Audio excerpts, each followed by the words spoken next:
আচ্ছা, সকালে উঠেই যদি দেখো এরকম বৃষ্টি ভেজা ওয়েদার, মনটা কি খুশি হবে নাকি খারাপ? এই ভাবতে ভাবতেই যদি কেউ মুখের সামনে এই চায়ের কাপটা এনে ধরে, জানি মনটা খুশিই হবে।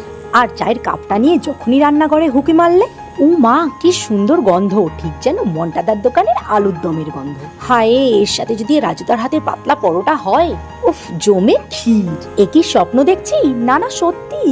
এ তো দেখছি মিনি পরোটা। আজ কার মুখ দেখে উঠলাম। উফ, ব্রেকফাস্টে এরকম কাগজের মতন পাতলা পরোটা, তার সাথে এই আলুর দম। পরোটাটাকে আলু দিয়ে ঝোলে চুবিয়ে একদম গপ করে মুখে ঢুকিয়ে দিলাম। হেভি। এই খেয়ে উঠতে না উঠতেই জিভটা টক মিষ্টি চাইছিল। সাথে সাথেই হাতে উঠে আসলো এই নরম নরম দই বড়া, উপরে সেও ভাজা আর তেঁতুলের টক ছড়ানো। মুখে দিতেই বড়াগুলো যেন মিশে গেল একদম মুখে।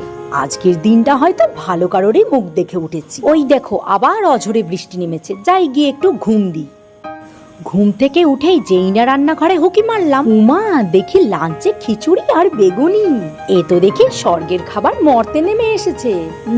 বাইরে বৃষ্টি, ঘরে খিচুড়ি, লাজ্জাবাব। মুখে কথা তো আর আসছেই না।